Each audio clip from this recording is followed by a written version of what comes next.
A finales del siglo XV, el mundo era un tablero por descubrir. Los océanos se estiraban como promesas lejanas y las naciones europeas competían por rutas, especias y poder. En ese escenario, nacería un hombre dispuesto a desafiar el límite mismo del planeta conocido. Su nombre, Fernando de Magallanes. Magallanes vino al mundo en el año 1480, en Sabrosa, una aldea portuguesa rodeada de montañas. Desde niño, creció oyendo las historias de los navegantes que regresaban del mar con piel quemada por el sol, baúles llenos de objetos exóticos y ojos que ya no sabían quedarse quietos en tierra. Quedó huérfano muy joven, y su destino lo llevó a la corte del rey Juan II, donde se educó como paje, y luego como soldado y marinero. Pero no fue la nobleza quien lo forjó, sino las olas. A los 25 años Magallanes se embarcó rumbo a la India al servicio de Portugal.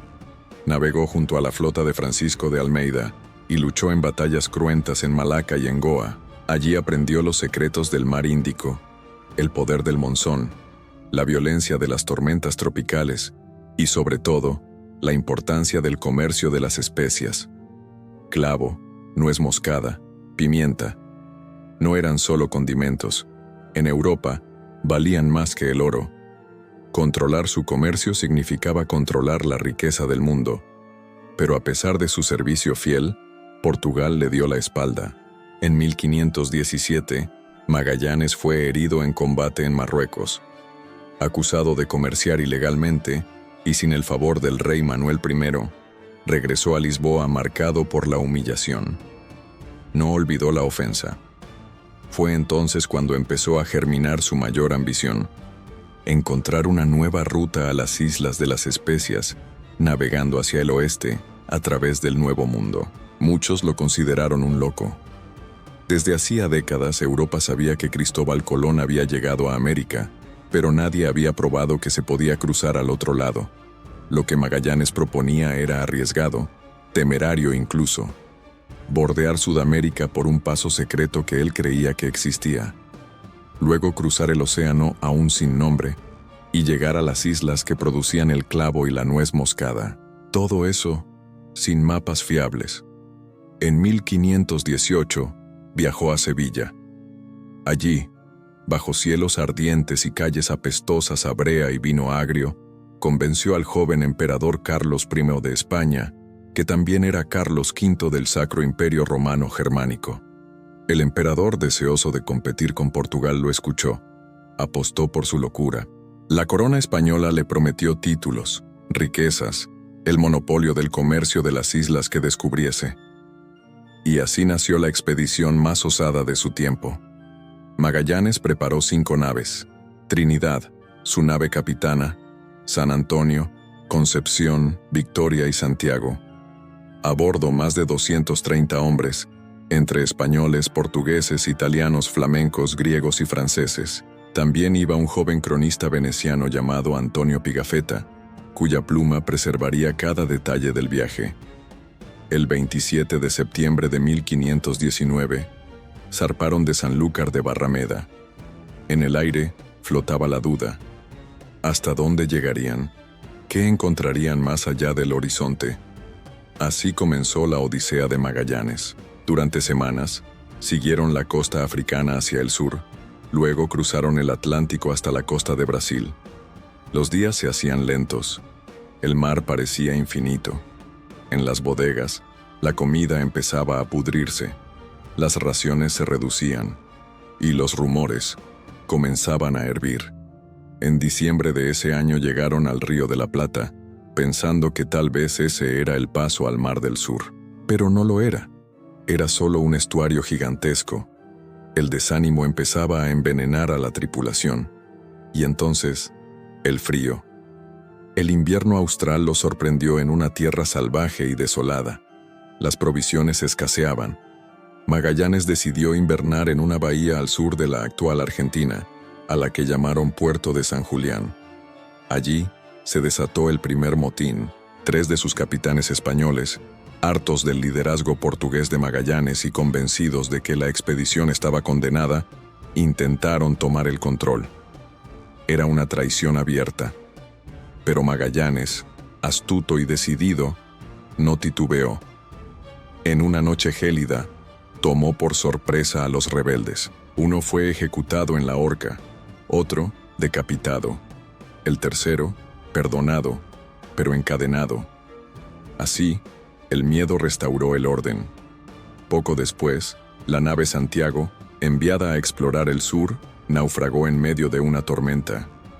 Los hombres sobrevivieron caminando durante días por la costa helada, hasta ser rescatados por las otras naves, y entonces, cuando el invierno se quebró, Magallanes retomó la marcha hacia lo desconocido.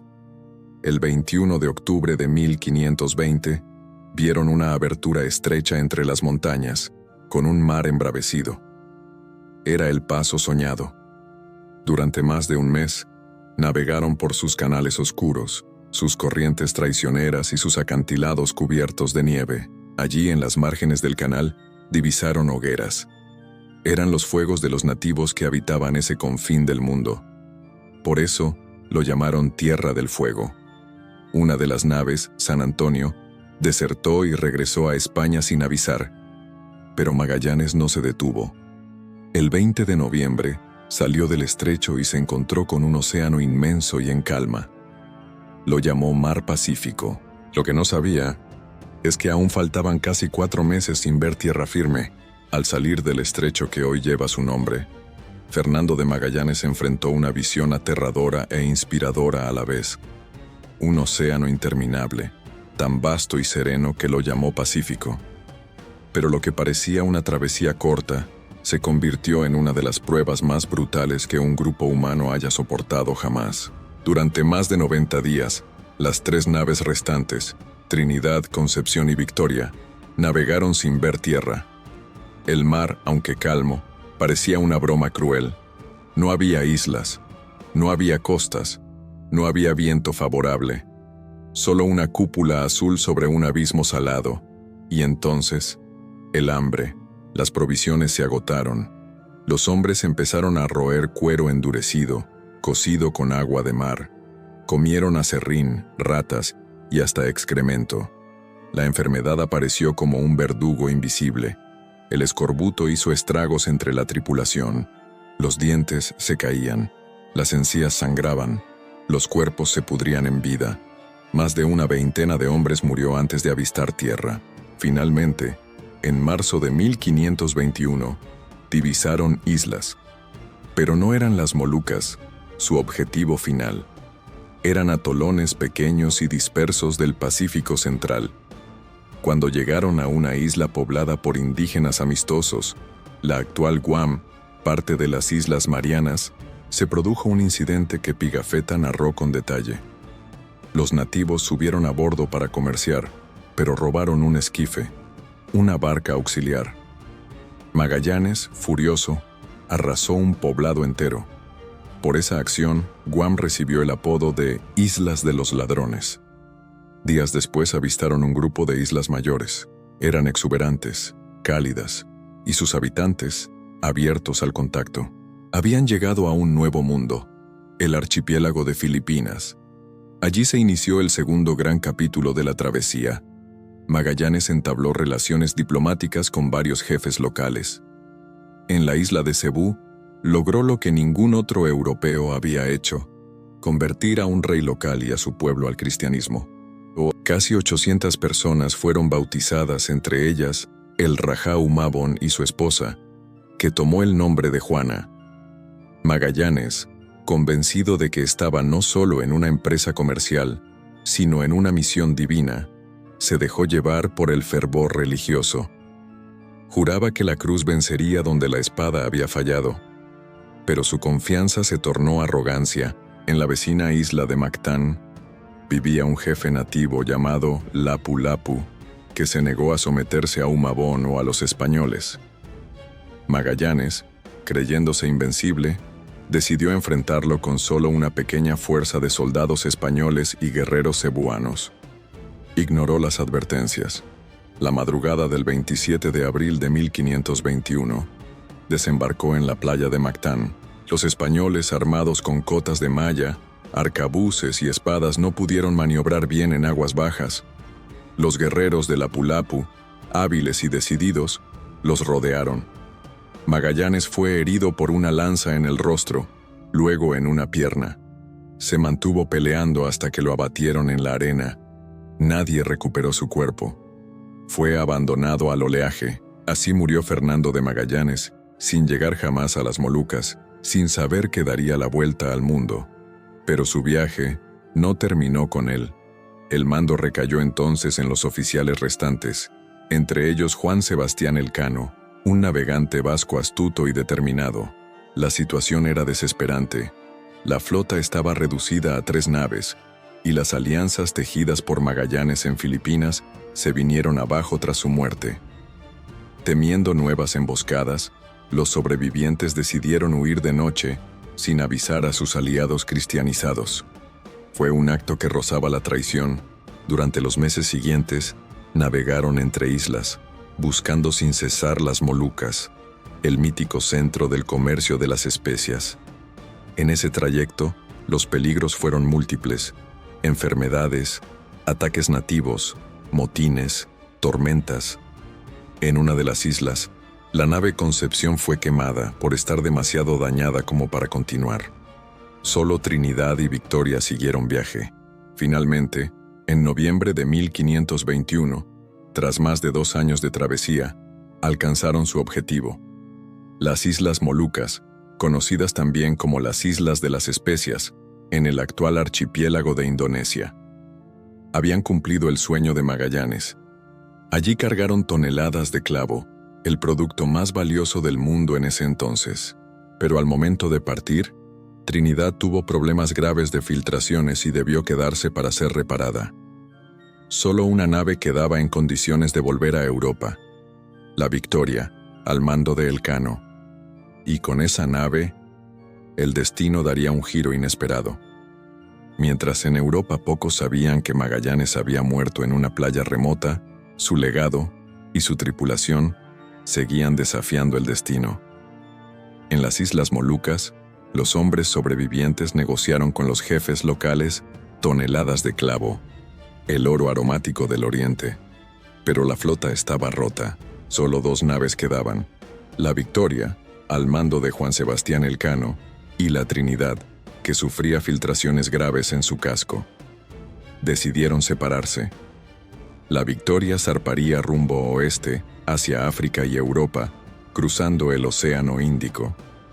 La Trinidad, al mando de Gonzalo Gómez de Espinosa, intentaría volver por donde habían venido, hacia el este, atravesando el Pacífico de nuevo.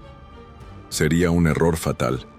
Mientras la Trinidad fue atrapada por tormentas y capturada por los portugueses en las Molucas, la Victoria emprendía una de las travesías más audaces jamás registradas: dar la vuelta al mundo navegando hacia el oeste sin mapas, sin apoyo y sin saber qué encontraría en el camino, ¿no?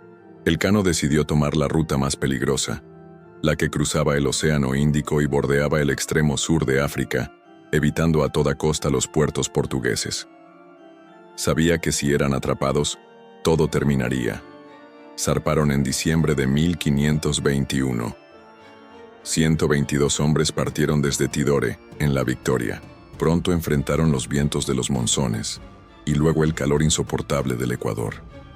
Durante semanas, avanzaron a vela entre tormentas brutales, enfermedades y un sol que parecía cocer el aire. Pasaron por la costa de Java, bordeando Sumatra, y luego cruzaron el Océano Índico de sur a oeste. Los mapas eran imprecisos, las estrellas eran la única guía, pero cada día cobraba un precio. El calor pudría la comida. El agua se volvió un caldo amargo de enfermedad. El escorbuto, ese verdugo silencioso, volvió a aparecer. Los marineros empezaron a morir uno tras otro. Cuando llegaron al Cabo de Buena Esperanza, en el extremo sur de África, el mar los recibió con sus peores demonios: vientos huracanados, oleajes colosales, aguas negras. Les tomó más de 2 meses bordear el cabo. Cada día se convertía en una prueba de fe y resistencia. Una anécdota terrible marcó ese pasaje. Al racionar la comida, Los hombres tuvieron que mezclar harina con agua podrida y aserrín, y hubo momentos en que comieron los restos de cuerdas de cáñamo hervidas e incluso masticaron el cuero de sus zapatos. Finalmente, cuando entraron en aguas del Atlántico Sur, ya no eran marineros, eran fantasmas. De los 122 hombres que zarparon, quedaban menos de 60. El regreso por África fue silencioso, tenso. Evitaron toda costa portuguesa, escondiéndose del poderío naval enemigo. Los vientos soplaban inciertos, las velas se rasgaban, el hambre se volvía permanente, hasta que, como una aparición, la costa de Europa surgió en el horizonte. El 6 de septiembre de 1522, la nao Victoria entró en Sanlúcar de Barrameda, el mismo puerto del que había zarpado 3 años antes. Habían pasado 1082 días. Elcano y solo 18 hombres sobrevivientes descendieron de la nave, famélicos, enfermos, rotos, pero cargaban con ellos toneladas de clavo, suficiente como para cubrir todos los gastos de la expedición, y más. Habían hecho lo que nadie en la historia había logrado: circunnavegar el planeta entero. Demostraron empíricamente que la Tierra era redonda, que los océanos estaban conectados, y que el mundo era así, inmenso, pero finito. Carlos I recibió a Elcano como a un héroe. Le concedió una pensión vitalicia y un escudo de armas con un globo terráqueo y la frase «Primus circumdedisti me». Tú fuiste el primero en rodearme. Pero los otros hombres que participaron, la mayoría no recibió honores. Muchos murieron en el olvido, otros enfermos. Pigafetta, el cronista, fue uno de los pocos que dejó testimonio fiel del viaje. Su relato, lleno de detalles, impresiones y asombro, se convertiría en una de las crónicas más valiosas del Renacimiento. Y mientras Europa celebraba, en Filipinas, en las Molucas y en América del Sur, las huellas de Magallanes seguían ardiendo. Porque el viaje no solo fue una hazaña técnica, fue también el inicio de una transformación brutal en las culturas y territorios que tocaron. Donde pisaron cambiaron la historia para siempre. En el ocaso de su vida, Fernando de Magallanes no habría imaginado que su muerte no sería el final, sino el punto de partida de un mito. No regresó a España. No vio el globo completado. No recibió honores ni monumentos en vida. Su cuerpo quedó perdido en la arena de Mactán, pero su nombre se volvió inmortal. La primera circunnavegación del mundo fue, al mismo tiempo, una hazaña náutica, una odisea humana y un terremoto geopolítico. La corona de Castilla, gracias a aquel viaje, amplió su influencia hasta los confines del mundo. El viaje demostró que las Indias y las Islas de las Especias podían alcanzarse navegando hacia Occidente, pero también reveló que el planeta era mucho más vasto y complejo de lo que Colón había supuesto. Los registros del cronista Antonio Pigafetta sirvieron para trazar nuevas rutas, describir nuevas culturas y advertir sobre los horrores del mar abierto. Su manuscrito, Relazione del primo viaggio intorno al mondo, sería copiado, traducido y difundido por toda Europa. Pero no todo fue gloria. En Filipinas, la conversión forzosa al cristianismo derivó en conflictos internos, traiciones y guerras locales. La muerte de Magallanes, producto de su propio exceso de confianza y su afán mesiánico, es recordada hasta hoy con ambigüedad. Lapu-Lapu, el líder indígena que lo venció, es venerado como héroe nacional en Filipinas. En su honor, se erigieron estatuas, se rebautizó una ciudad y se recordó que no todo contacto con Occidente fue progreso. En España, Juan Sebastián Elcano fue celebrado como el capitán que completó el viaje, aunque murió pocos años después, en una nueva expedición a las Molucas. Su nombre también quedó grabado en la historia, y sin embargo, la figura que más resuena, incluso por encima de los sobrevivientes, es la de Magallanes. ¿Por qué? Porque él soñó lo imposible, porque trazó una ruta que ningún mapa contenía, porque, en tiempos donde el horizonte era sinónimo de abismo, él lo convirtió en destino. Una de las anécdotas más curiosas del viaje ocurrió tras el regreso. Al desembarcar en Sanlúcar de Barrameda, los marineros fueron a la iglesia a dar gracias a Dios, pero se dieron cuenta de que había un desfase de un día en el calendario. Habían ganado, sin saberlo, 24 horas al girar alrededor del planeta. Un mundo nuevo requería un nuevo tiempo. En los años que siguieron, el estrecho descubierto por Magallanes se convirtió en la principal ruta entre el Atlántico y el Pacífico, hasta que fue reemplazado siglos después por el Canal de Panamá. El Océano Pacífico, llamado así por él, conserva el nombre que nació del contraste entre la calma aparente del mar y el infierno vivido a bordo. Muchos monumentos fueron levantados en su honor. Estatuas en España, Portugal, Chile, Filipinas, Argentina y Brasil lo recuerdan. Incluso una región de Sudamérica, la región de Magallanes y la Antártica chilena, lleva su nombre. Un cráter en la Luna y hasta una nave de la NASA han sido bautizados en su memoria. Su nombre ha navegado más lejos que él mismo, y sin embargo, la esencia de su viaje no está en las estatuas, ni en los libros, ni siquiera en los mapas. Está en la voluntad de cruzar la línea prohibida, en la fuerza de resistir lo insoportable, en la obsesión de comprender el mundo entero, sin saber si uno volverá a casa. Fernando de Magallanes murió sin saber que había dado la vuelta al mundo, pero gracias a su osadía, la humanidad supo que la Tierra no tenía fin, solo curvas. Hoy, cada vez que una nave cruza un océano, cada vez que un satélite completa una órbita, cada vez que alguien mira un globo terráqueo y sueña con lo desconocido, Magallanes navega con ellos, porque hay hombres que mueren y hay nombres que se convierten en rumbo.